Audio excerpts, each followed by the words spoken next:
Who is he? He exists in a world beyond your world.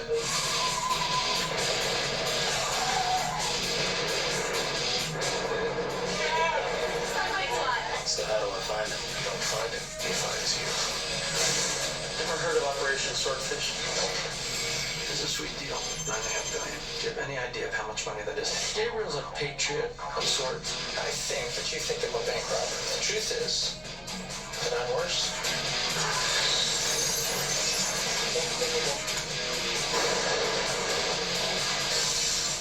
I have been told that the best crackers in the world can do this in 60 minutes. I need someone who can do it in 60 seconds. Are you kidding? Go! You don't shut me up, I'll just talk about John all day, so... Go down. Stan! What happened, Stan? Let's go! Marco, let's give him some incentive. Who are you supposed to be? I'm Ginger. I know what you think I am. The nudity thing scared me to death.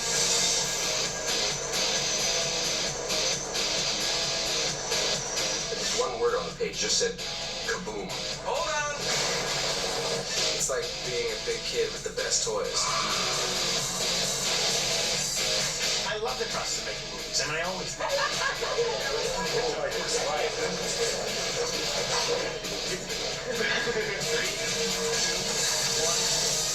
Too bad, you gotta die. No, wait! Not everything ends the way you think it should. Oh, boy.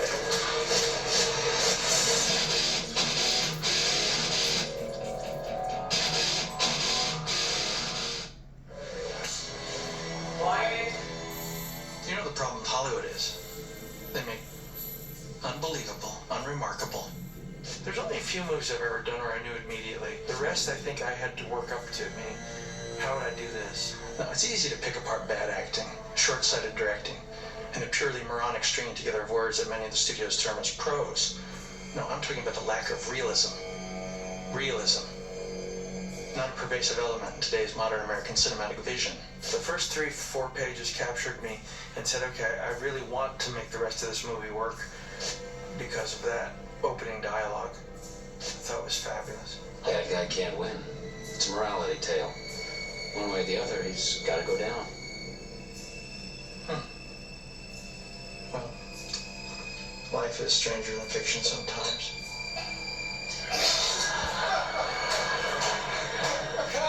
And I never really want to tell John this, but of course I grew up watching his movies, you know. When Pulp Fiction came out and Get Shorty, I was then studying and becoming a professional actor, and he was my idol again. Move. I won't say it again. All you get your clues from in a script is from what is written on the page, and then you take those clues and you connect them to other dots in the movie to make other things happen. It was a different take, I thought, on this kind of action film. What countries will harbor terrorists when they realize the consequences of what I'll do? Did you know that I can buy nuclear warheads in mints for $40 million each? Hell, I buy half a dozen, I even get a discount. Gabriel isn't just a bad guy. I mean, he's not the bad guy or the baddest guy who wears the blackest hat, you know? I've changed my identity so many times, I don't even know who I am anymore. How could you turn on me when we were so close to our goal? You did this to yourself. That, I think, is what's interesting about him, is he's a very sort of multi-dimensional character who keeps unraveling, and the more you find out about him, I think your perspective on him changes. I flew 1,500 miles for this meeting. How about we get to the point? No, you actually flew 1,500 miles for $100,000, but that's not the point. Helga, meet Stanley. When we decided to go after Travolta, I thought he was perfect. I thought, geez, if he doesn't do this, who in the hell are we going to get to do this? Look, you want something from me, and I want something from you. DOD, D-base, 128-bit encryption. What do you think? Impossible? Well, nothing's impossible. Good. So it can be done? You slide in a Trojan horse hiding a worm? Something like that. Is this an interview? Sort of. Marco. There aren't that many people who sort of can play that sort of charming, suave, stab you in the back, and manipulate you. I'm Casanova. I'm, Patton. 3, 2, 1. Too bad. You gotta die. No, wait. Gabriel's the master puppeteer. He's whatever you want him to be. We wanted to make him kind of like more of a European-looking character. He is being someone else. He is undercover, kind of. The suits, the haircut, and this choice, there was this look that some European international playboy types, that jet set group, I mean, certainly some actors have had. Oh yeah, that's him. And we all knew that it was the character. He's just got that coolness about him, you know, and he's a character that knows exactly what's going on 5 steps ahead of anyone else. Have you ever heard of Harry Houdini? Well, he wasn't like today's magicians who are only interested in television ratings. He was an artist.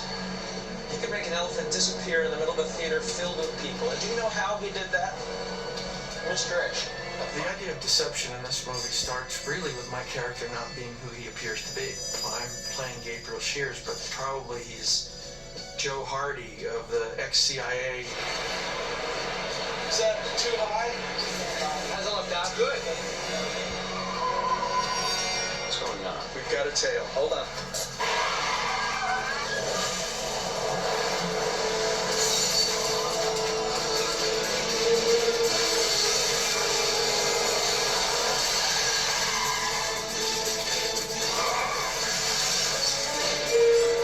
This movie goes for broke.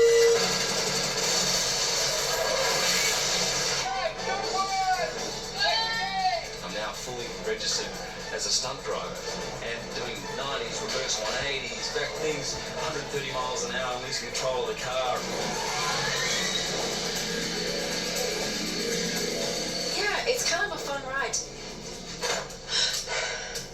You either shoot me or tell me why you're wearing that wire. Can't do that. Each person in this movie is on sort of a solo journey. You know, they each are in it for very different reasons. And I think the beauty of it for me is at the end of the day, hopefully you will see that. Who are you, Ginger? I can't tell you. She's the ultimate manipulator, that character. She turns on a dime and she is amazing at it.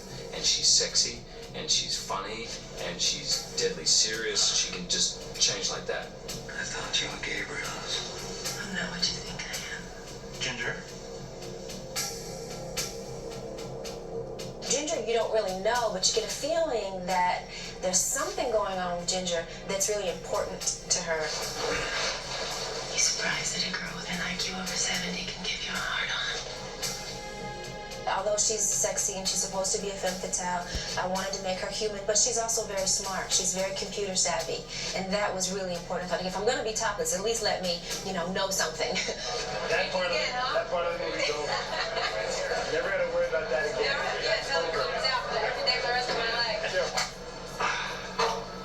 Someone the NSA once listed as the most dangerous hacker in America sure don't look like much. Stanley's no angel. He never was an angel. Even if he's kind of politically minded and a bit of a Robin Hood, he's got a past which is probably not what you consider school prefect material, you know. You're a villain. You work a dead-end job. And you desperately want to get your daughter back. Gabriel is your only shot. Take it. This particular movie was a very unique experience. So it was, I think I was more excited than usual because there were things about it that are really fresh. In the 1950s, J. Edgar Hoover started a secret organization, a kind of personal black ops. This was to protect the freedoms of this country at all costs. I don't care about any of this. All I care about is my daughter. I'm talking about your daughter. I'm talking about you and your daughter and 200 million other Americans who take their freedoms for granted.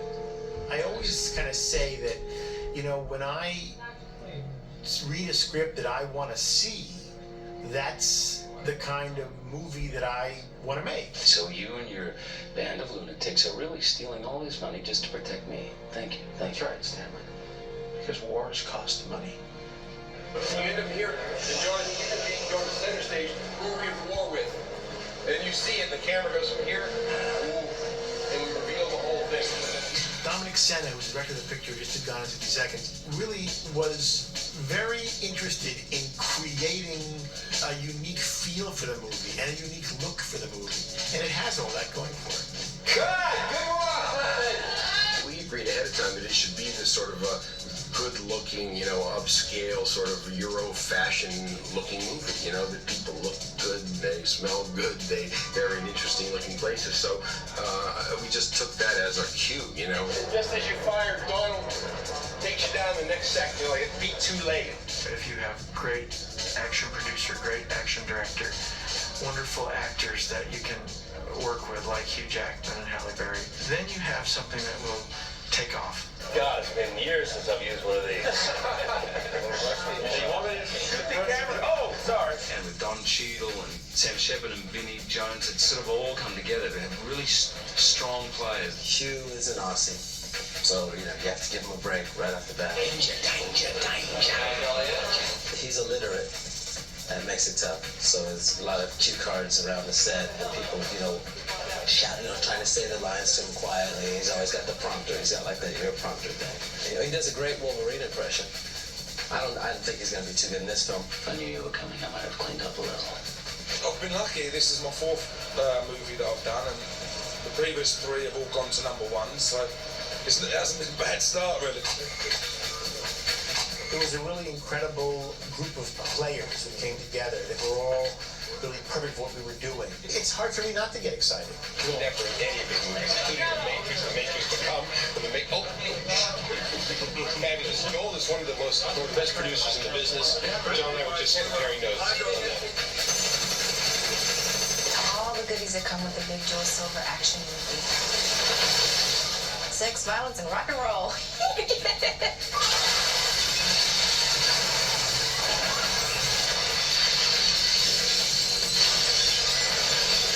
There are two specific challenges in the film that are exciting for me, at least.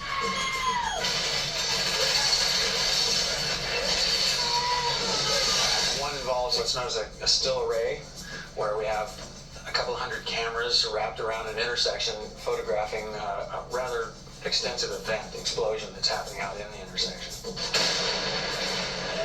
We can photograph the explosion itself at 1,000 frames per second and watch it physically expand, and then photograph cars that are flying through the air, and the stunt people, and other components such as shattering glass, so that you photograph these at all their appropriate speeds, and then when you layer them all up, they all work together as kind of a ballet.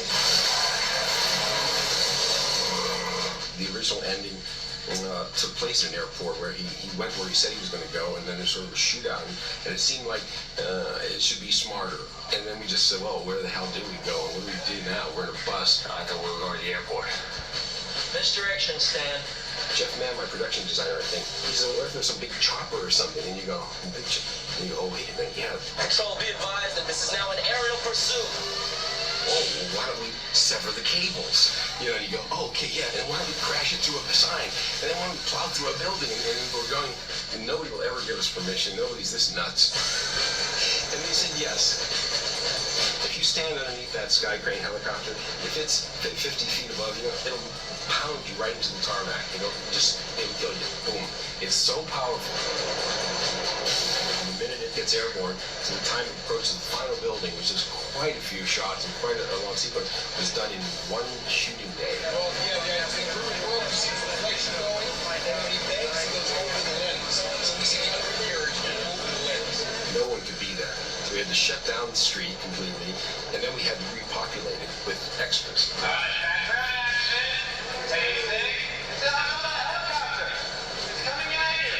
So it was a major undertaking. We had like 12 camera crews, and they were hopscotch. Yeah, you have 2 hours here, and then you got to get out of there because the lady who lives in the high-rise called the mayor. Well, so they were just constantly moving ahead and getting in position. It was pretty insane. I don't know how he pulled it off. We just keep trying to make them better and make them, exciting and thrilling, and give people a real wild ride. And if we did that, then we've done our job.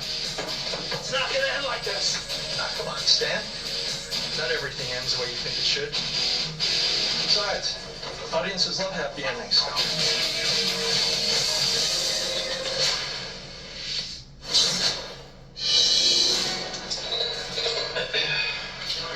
Guys, I got a jet.